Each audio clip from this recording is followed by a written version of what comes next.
Hi, this is Preetha and welcome to Dakshin Curry. Today I'll be making a podi, that is powder, using a bitter ingredient. Yes, you heard me right. Today we'll be making a podi using dried neem flowers. So to know more, stay tuned.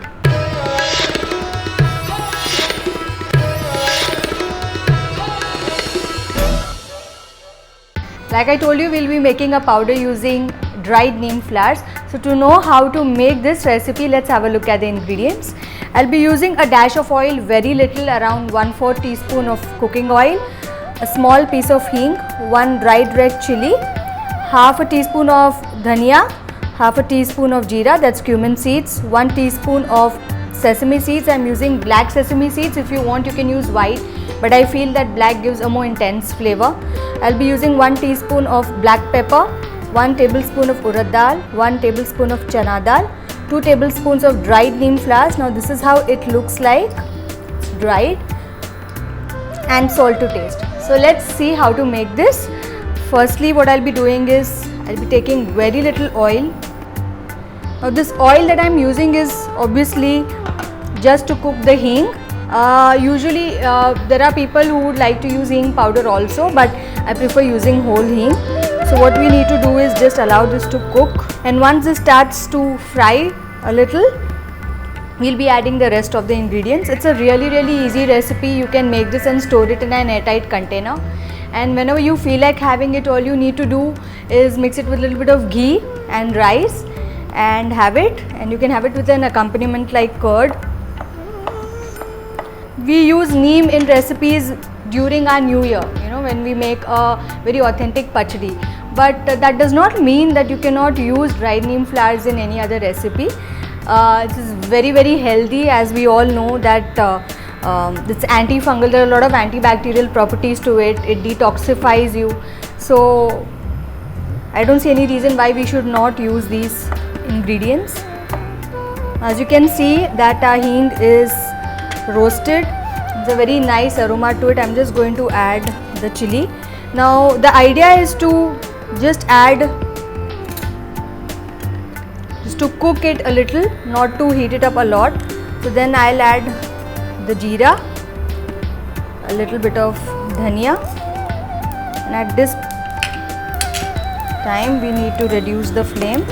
We don't want our spices to get burnt. Quickly add the dals first, because the dals will take a little more time.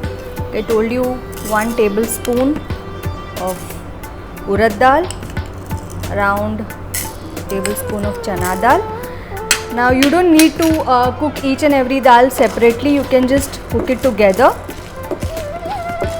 and just heat it up till it starts to brown. Usually when ladies are just out of their childbirth phase, we make this powder and keep and give this to them. It's supposed to be very healthy.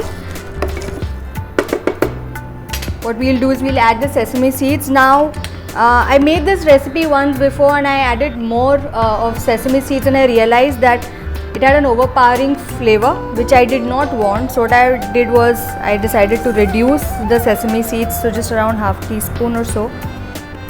You can use around 1 teaspoon, and 1 teaspoon of black pepper. You will notice that when you grind this powder, there will be a faint flavor of sesame seeds in the powder, a tinge of bitterness because of the neem flower. And many people might say ask, why aren't you using jaggery? I like a little bit of bitter flavor, because anyways we usually have it with rice and ghee, so it's not all that bitter like bitter gourd.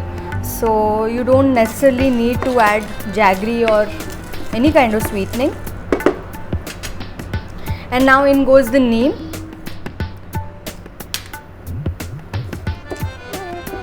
Now once you've added the neem, you just need to roast this till this entire mixture feels dry.